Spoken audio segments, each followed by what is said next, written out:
গল্প দুজনে একসাথে। পুরো 10 বছর পর দুজন আবার একে অপরের মুখোমুখি দাঁড়িয়েছিল।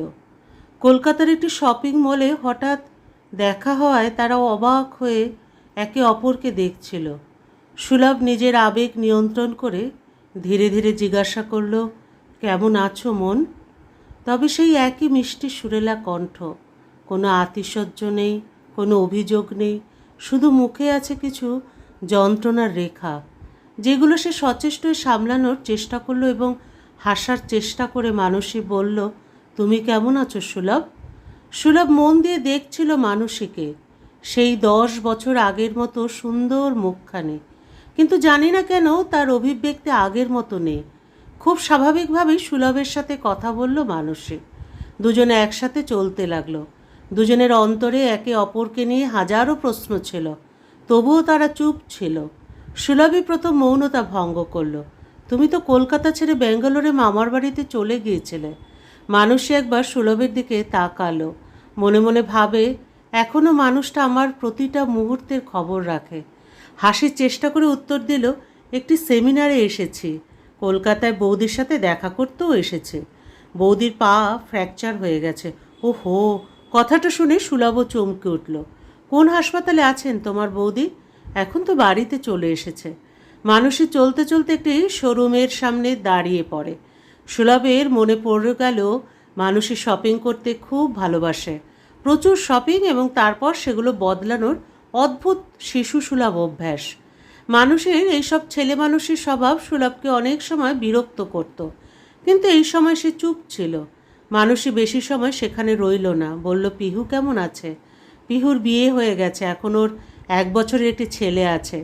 মানুষই হাসল, কিন্তু তার হাসির মধ্যে এখন আর সেই তীব্রতা ছিল না। সুলভ বারবার ভাবছিল, এই পরিবর্তন কিভাবে হয়েছে, বা আদৌ হয়েছে কি না, এই প্রশ্নই ওর মধ্যে তোলপাড় করে চলেছে। সুলভকে জরুরি কাজের জন্য আজ যেতে হবে। ও কিছু বলতে চেয়েছিল, কিন্তু তার আগে মানুষই খুব কৌতূহলী কণ্ঠে বলে উঠল, আর তোমার স্ত্রী সন্তান? সুলভ থেমে গেল। মানুষের মুখে যা কিছু ছিল তা কি কোনো আফসোস ছিল, নাকি সেই আগের মতো একগুঁয়েমি তা পরখ করার চেষ্টা করছিল? ম্লান হেসে বলল, বিয়ে ছাড়া কি বাচ্চা হতে পারে মানুষই? আর তুমি? মানুষই চুপ করে থাকে। একটি কার্ড বের করে তার দিকে এগিয়ে দিয়ে বলল, এটি তো আমার মোবাইল নাম্বার। সুলভ কার্ডটা নিয়ে নিল, ফর্মালিটির খাতিরে নিজের কার্ডও তার দিকে এগিয়ে দিল এবং হাঁটতে হাঁটতে বলল, একটা জরুরি মিটিং আছে। এই বলে সুলভ এগিয়ে যায়। সেই রাতে সুলভের মন অনেক অস্থির ছিল। কি অদ্ভুত পরিহাস যে শরীর ও মন দুটোই নিজের হলেও পরিস্থিতিকে নিয়ন্ত্রণে কিছুতেই আনতে পারছিল না। মনে পড়ে যাচ্ছে ফেলে আসা অতীতের দিনগুলোর কথা। ওর বন্ধু অতীশের বিয়ের কথা মনে পড়ল। মানুষই অতীশের স্ত্রী সুলেখার বান্ধবী ছিল। বিয়ের সময় বরযাত্রীদের সব ছবি তুলছিল। একদিকে তার রূপ ও সৌন্দর্যের আকর্ষণ, তার উপরে তার হৃদয় হরণ করা হাসি মুখখানি। সুলভের মন নিজের বশে ছিল না। যেভাবে তার মন নিয়ন্ত্রণের বাইরে যাচ্ছিল, সুলভের মনে হচ্ছিল এখনই ওর সাথে আলাপ করতে হবে। অবশ্য মানুষও বন্ধুত্বের হাত বাড়িয়ে দেয়। বন্ধুত্ব থেকে প্রেম, প্রেম থেকে বিবাহে পরিণত হতে বেশি দিন লাগেনি। সুলভ ছিল ইঞ্জিনিয়ার এবং মানুষের বাবা বড় ব্যবসায়ী ছিলেন, তো বিয়েতে বাধা কোথায়? তারা খুব তাড়াতাড়ি বিবাহের বন্ধনে আবদ্ধ হয়। বিয়ে থেকে হনিমুন পর্যন্ত সব কিছুই ছিল খুব সুখকর, যেন এক স্বপ্ন রাজ্য।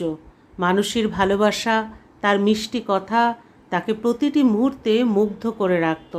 কিন্তু বাড়ি ফিরে আসার পর ধীরে ধীরে মানুষের মধ্যে পরিবর্তন হতে শুরু করেছিল। বাড়িতে সবাই তাকে খুব ভালোবাসত, কিন্তু তার মনে কী ছিল তা বুঝে ওঠা কঠিন ছিল। একদিন মানুষই বলেছিল, তোমাদের এখানে তো অনেক লোক, এই 4টে রুমের বাড়িতে থাকা খুব অসহ্য। সুলভ চমকে উঠল মানুষের কথায়। এটা তার প্রেয়সীর কথা হতে পারে না। তবে মনকে শান্ত রেখে সে বলল, অনেক লোক কোথায়?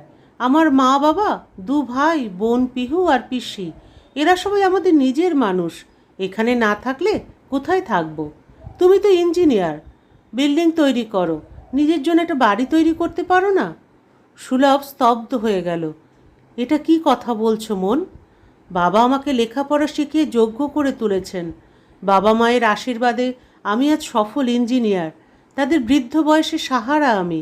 আমার পরিবারের আপনজনেদের ছেড়ে তুমি অন্য জায়গায় আলাদা বাড়ি নিতে বলছো? সেদিন মানুষে হয়তো তর্ক করার জন্য প্রস্তুতি ছিল। সে বলল, তুমি ভুল ভাবছো। আমরা দুজন এই বাড়ি ছেড়ে চলে গেলে তাদের খরচও কমে যাবে। সুলভ তার নববিবাহিতা স্ত্রীর কাছ থেকে এমন কথা আশা করেনি। কথাটা এড়িয়ে যেতে বলল, যতদিন না পিহুর বিয়ে হয় আমি আলাদা হওয়ার কথা ভাবতেই পারি না। পিহু আমারও দায়িত্ব। সম্ভবত সেটাই ছিল সেই এক মুহূর্ত যখন পিহুর জন্য মানুষের মনে অসন্তোষের জন্ম নিয়েছিল। এমন ছোট ছোট বিষয়গুলো নিয়ে প্রায় সুলভ আর মানুষের মধ্যে জটিলতা সৃষ্টি করতে শুরু করেছিল। ঘরের সবাই এসব বুঝতে পারছিল, কিন্তু কেউ বিতর্ক বাড়াতে চায়নি। সুলভের মা অনুপমা দেবী আশা করেছিলেন যে কিছুদিন পর মানুষই হয়তো নতুন পরিস্থিতির সঙ্গে সমঝোতা করতে শিখে যাবে। তাই মাঝে মাঝে মানুষকে বোঝানোর চেষ্টা করতে গিয়ে বলতেন, বৌমা, নিজের বাড়ি থেকে অন্য বাড়িতে এলে খুব অসুবিধা হয়, আমি সেটা বুঝি। আমিও তো নিজের বাড়ি ছেড়ে শ্বশুর বাড়িতে এসেছিলাম। দেখো মা, সব ধীরে ধীরে ঠিক হয়ে যাবে। মানুষই উত্তেজিত হয়ে এর উত্তর দিয়েছিল, কিন্তু মা, এরকম কি হতেই হবে যে বিয়ের পর মেয়েরা তার অস্তিত্ব মুছে ফেলবে? ছেলেরা কেন নতুন সাঁচে ঢালতে চায় না? ঠিক বলেছ বৌমা, ছেলেদেরও সমঝোতা করা উচিত। অনুপমা দেবী সুলভকে বলেন, বিয়ে করেছিস যখন বইয়ের মন বোঝার চেষ্টা কর, নিজের দায়িত্ব বুঝতে শেখ। এখন থেকেই তার মনে আঘাত করবে তো পরে কি হবে? মায়ের কথা শুনে সুলভ বলে, আমি জানি মা, তুমি আমাদের মন রাখতে এই কথা বলছো। মানুষই তৎক্ষণাৎ বলল, এটা একদমই নয়।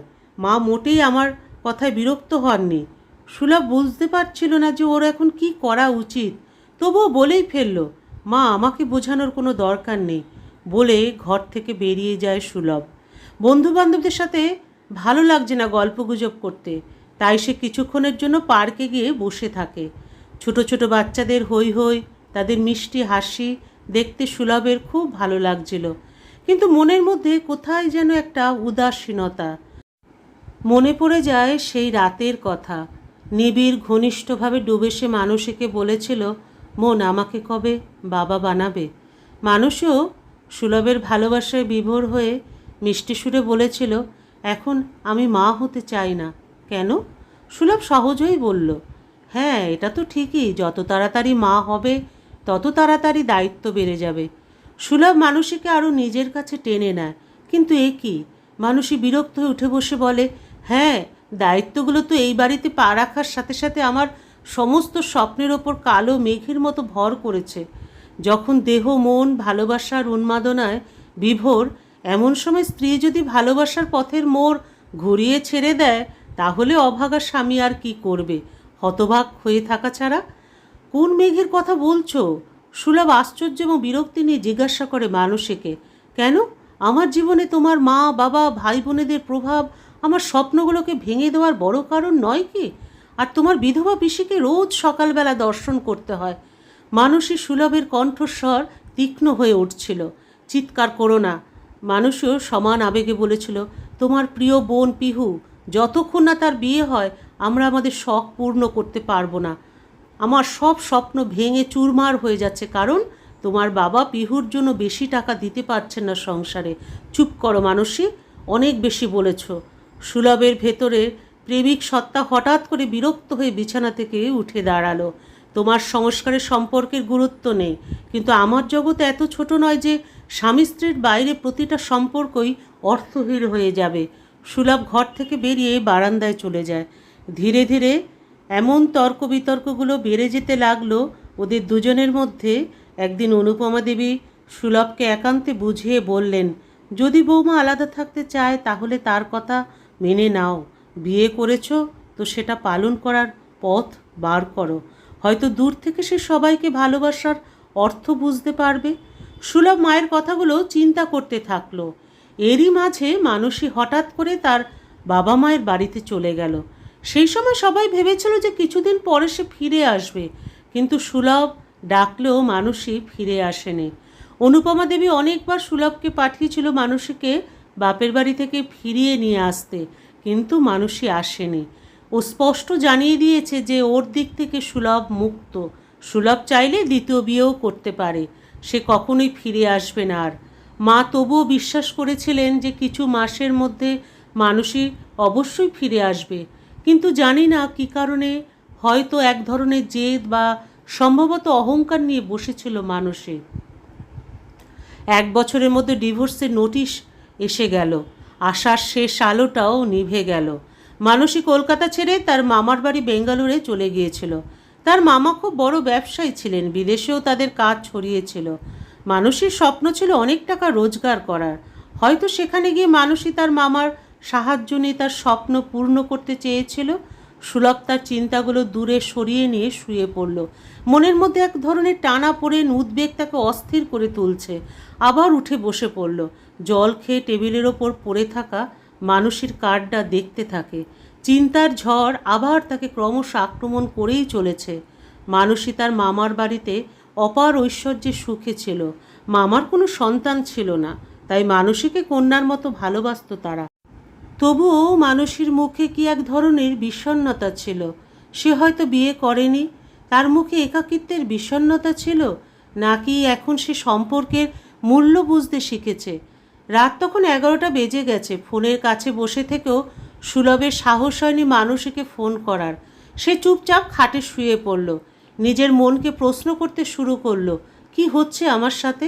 এত বছর ধরে সে মানসীকে ভুলে থাকার চেষ্টা, এটা কি শুধুই মনের ভ্রম? কেন ওর কথা মনে পড়ছে সর্বক্ষণ? মানসীকে ওর জন্য এতটাই উদ্বিগ্ন? ও কি ওর সাথে কথা বলতে চায়? ঠিক এই সময়ে সুলভের মোবাইল বেজে উঠল। আলো জ্বালিয়ে দেখল এবং মুচকি হেসে উঠল। হ্যালো মন, জেগে আছো? অন্যদিকে মানসীর বিচলিত কণ্ঠ শোনা গেল। হ্যাঁ, ভাবছিলাম তোমাকে ফোন করব কি করব না। সুলভ তার মনোভাব বলে দিল। আগে কখনোই সে মানসীর থেকে কিছু লুকাতে পারত না। তাহলে করনি কেন? মানসী প্রশ্ন করল। সম্ভবত কারণ এখনও তুমি আমাকে ক্ষমা করনি সুলভ। এটা ঠিক নয়, ভুল তো আমাদের দুজনেরই হয়েছে। আমার মনে যদি একটু হলেও কলুষ থাকতো, তাহলে আজকে আমি দ্বিতীয়বার বিয়ে করতে পারতাম। সুলভ পরিষ্কারভাবে তার মনের কথা মানসীকে বলে। দুদিকেই কিছুক্ষণ নীরবতা বিরাজ করল। তারপর একটি শান্ত বেদনায় ভরা কণ্ঠে শোনা গেল, আমিও তো নতুন করে আর সংসার পাততে পারলাম না। শুরুতে সব কিছু জেদের সাথে করেছি, তারপর ধীরে ধীরে নিজের ভুলগুলোর অনুভব করার পর তখন তোমার স্মৃতিগুলোকে মন থেকে মুছে ফেলতে পারিনি। আমাকে নতুনভাবে কিছু করতে দিল না। দুদিকেই আবার নীরবতা ছড়িয়ে পড়ল। দুজনের মনেই অস্থিরতা ছিল প্রচণ্ড। হয়তো সময়টাকে হাতে ধরে রাখতে চাওয়ার ইচ্ছা জেগে উঠেছিল। একটা মুহূর্তে নীরবতার পর মানসীর কণ্ঠ শোনা গেল, সুলভ, তুমি হয়তো জানো না, অনেক দিন ধরেই আমার মনে একটা কথা জমা আছে, আর আমি চাইছিলাম তোমাকে সেটা জানাতে। তুমি আমাকে সেটা শেয়ার করতে দেবে? সুলভ বলে, মানসী, যদিও এখনও আমরা একসাথে নেই, তবুও আমরা একে অপরকে প্রতিটি পদক্ষেপে সাহায্য করার প্রতিশ্রুতি দিয়েছিলাম। বলো কী কথা? আমি জানি সুলভ, এটা আমারই দোষ যে আমি তোমার সাথে জীবনের দুপাও হাঁটতে পারলাম না। এটা আমার দুর্ভাগ্য। দুজনেই চুপ করে থাকে। কিছুক্ষণ পর মানসী ম্লান সুরে বলল, সুলভ, তুমি বাবা হতে চেয়েছিলে না? আমি আর বিয়ে করিনি তা তুমি জানো, কিন্তু আমি এক কন্যা সন্তানের মা। তুমি কি আমার মেয়ের বাবা হবে সুলভ? কি? সুলভ বিছানা ছেড়ে উঠে বসে পড়ে। হ্যাঁ সুলভ, আমি বিয়ে করিনি তাতে কি, আমি একটা ছোট্ট মিষ্টি মেয়ের মা। 2 বছর আগে আমি তাকে দত্তক নিয়েছিলাম। সুলভ অবাক হয়ে শুনছিল। এটা কি সত্যিই মানসী বলছে?